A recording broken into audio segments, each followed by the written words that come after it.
juga. Woi, minggir dong, jadi jalan. Bang, berhenti dulu bang.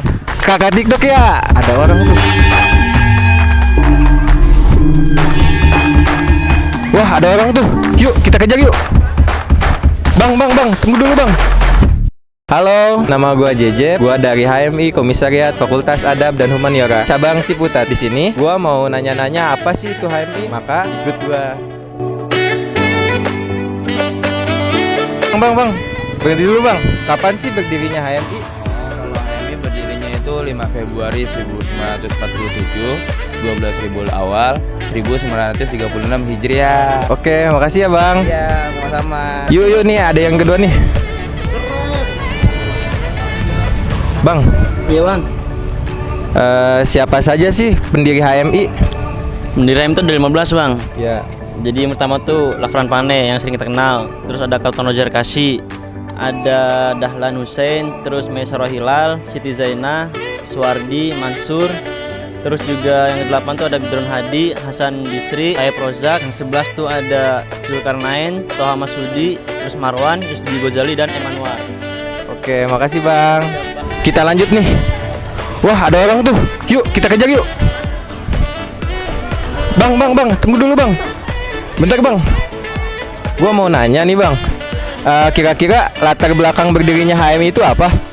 Kalau latar belakang berdirinya HMI sih cuma 2 poin utama sebenarnya. Yang pertama itu keindonesiaan dan keislaman. Nah, kenapa keindonesiaan dan keislaman? Karena kalau dilihat dulu tuh penjajahan Belanda itu banyak banget tuntutannya dari segi aspek politik, hukum, pendidikan, budaya, lalu ekonomi, dan yang terakhir tuh keagamaan. Nah, terus kalau dilihat juga banyak banget kejumudan dan kesenjangan pola pikir dari umat Islam itu sendiri. Dari segi pemahamannya, pengetahuannya, dan pengamalan ajaran Islam itu sendiri. Terus munculnya juga ajaran dan paham komunis pada saat itu. Lalu adanya kemajemukan bangsa Indonesia yang banyak banget tuh beragam-ragam itu, suku, ras, agama, dan segala macam. Dan yang terakhir itu tuntutan modernisasi dan tantangan masa depan. Itu doang sih bang. BTW bang, lu kayaknya pegel nih. Turun yuk bang, turun dulu bang. Ya, turun dulu bang. Ya, kita turun. Bentar dulu bang. Guys, dilihat dari contoh abang ini, walaupun abang ini tadi manjat-manjat, tapi abang ini juga berisi otaknya. Jelas dong, harus berisi lah sebagai kader HMI. Oke, mantep bang. Yuk. Oke guys, lanjut ke konstitusi HMI. Bang, sini dulu bang. HMI itu berasaskan apa sih? HMI itu berasaskan Islam sesuai dengan konstitusi kita yang ada di bab 2 pasal 3 yang berbunyi HMI berasaskan Islam. Waduh, lu orangnya Islam banget ya bang? Mantap. Lanjut bang. Kak, mau nanya nih. Kakak anak HMI kan? Iya. Coba dong sebutkan tujuan HMI. Tujuan HMI itu ada di bab 3 pasal 4 yang bunyinya terbinanya insan akademis pencipta pengabdian menafaskan Islam dan bertanggung jawab atas terwujudnya masyarakat adil makmur yang diridhoi Allah Subhanahu wa taala. Nah, itu tujuan HMI. Wah, ternyata kakak ini emang HMI banget ya orangnya. Mantap. Nah, ini nih kita tanya nih. Pasti dia lagi nungguin ojol nih, Gojek. Yuk kita tanya dulu yuk. Kak mau nanya kak. Semua organisasi kan pasti mempunyai peran ya. Kira-kira apa sih peran HMI? Kalau HMI itu berperan di organisasi perjuangan dan itu semua ada terdapat di dalam bab 4 pasal 9. Kalau mau lebih rincinya lagi itu ada dalam NDP atau nilai dasar perjuangan. Oke, makasih ya kak, mantap. Nah, sekarang kita beranjak ke bab yang paling kita tunggu-tunggu nih. Pasti penasaran kan? Nih ada nih orangnya nih, kita tanya nih.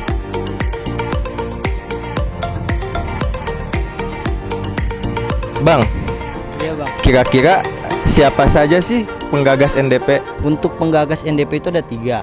Pertama itu Nurholis Majid dari cabang Ciputat. Kedua ada Endang Saripudin dari cabang Bandung.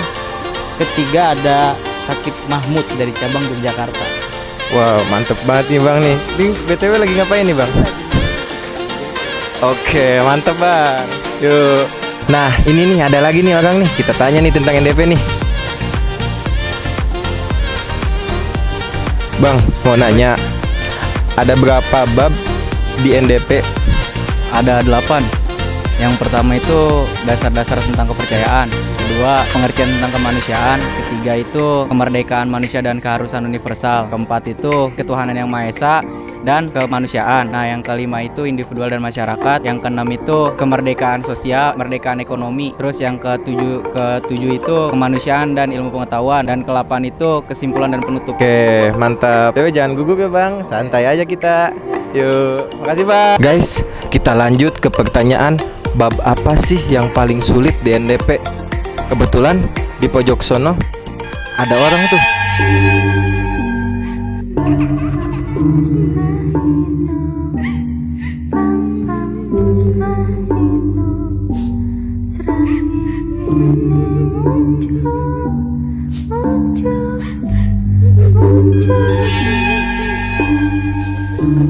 Kayaknya orang itu orang sakti deh. Yuk kita tanya. Misi Bang, Bah. Iya. Bang, mau nanya, bab tersulit di NDP itu apa sih dan apa alasannya? Bab tersulit di NDP ya. Bab tersulit di NDP itu bab 1. Kenapa bab 1? Karena kalau kita gak paham bab 1, kita gak bakal paham bab-bab yang lainnya. Dalam artian kita gak bakal pernah paham NDP.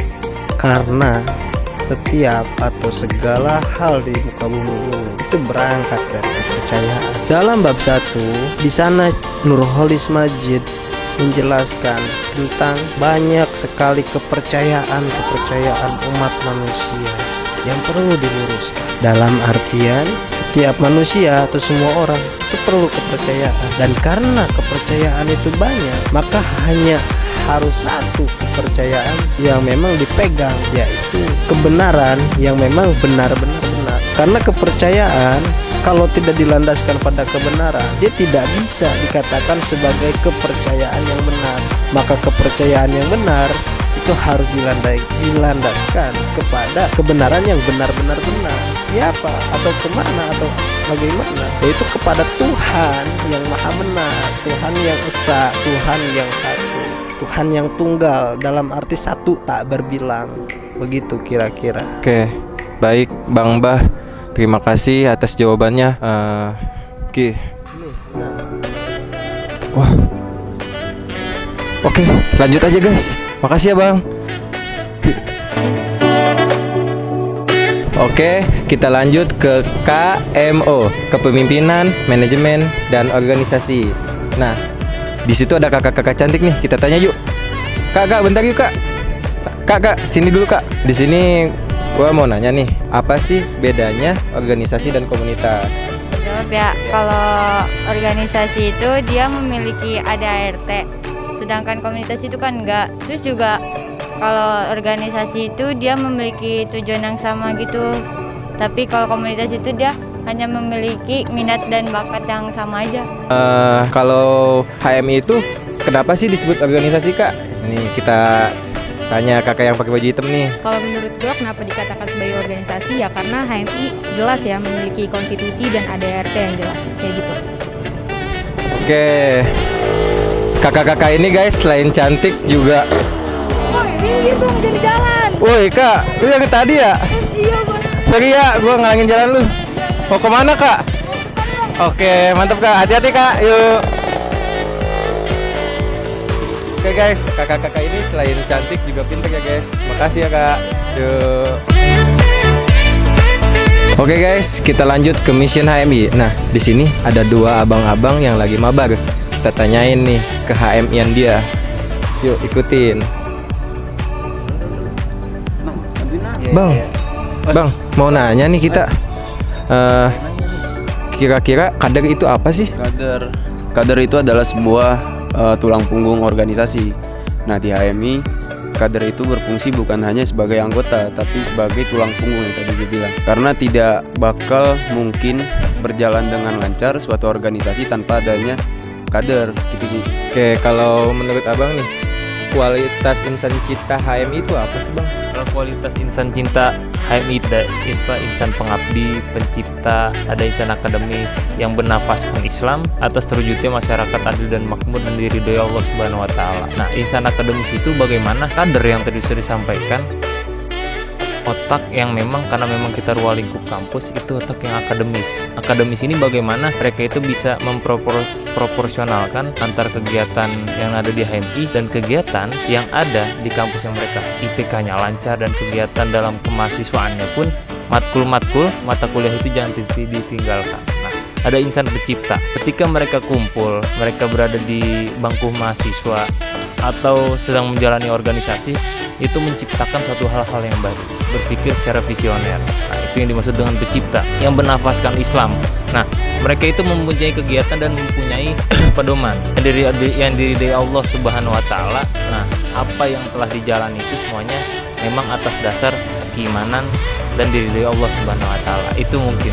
Oke guys, kita di sini bisa lihat bahwa sesibuk apapun mereka, kalau ditanya menyangkut ke HMI-an, maka mereka tinggalkan terlebih dahulu kesibukan mereka. Dan satu lagi nih, HP boleh miring tapi otak jangan sampai miring. Betul kan Bang? Iya betul.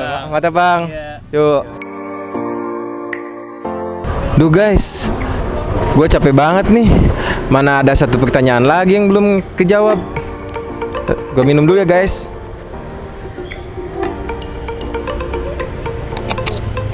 Bentar guys, ada motor guys. Duh, gimana ya tempat istirahat ya? Tapi bentar nih, bentar.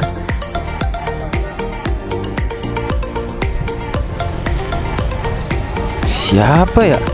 Kayak kenal. Bentar. Kakak TikTok ya? Pasti nih kakak TikTok nih. Ya, yang di TikTok itu kan, joget-joget itu kan? Iya. Oh, yang pokoknya caption gitulah, pokoknya ya. Mantep banget. Kak, mau nanya nih Kak, perempuan-perempuan di HM itu kan biasa disebut kohati ya?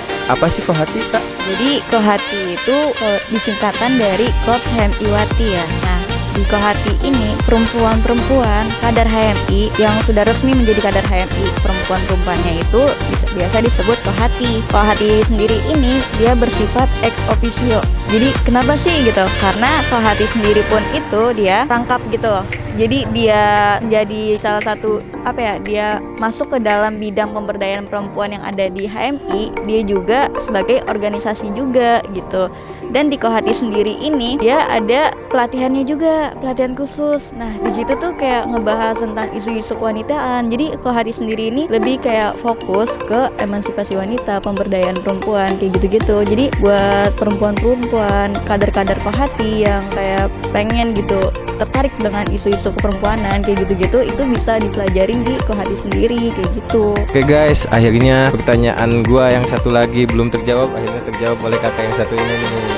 Ternyata kakaknya asik juga ya guys. Mantep banget Kak. Oke, kasih ya Kak. Jalan dulu Kak. Yuk Kak. Oke guys, makasih buat kalian semua yang udah ngikutin gua dari tadi. Kalau kalian mau tahu lebih lengkapnya, ayo ikut LK. Di sana bakal ada gua tentunya. Yang terakhir, Yakuza, yakin, usaha, sampai.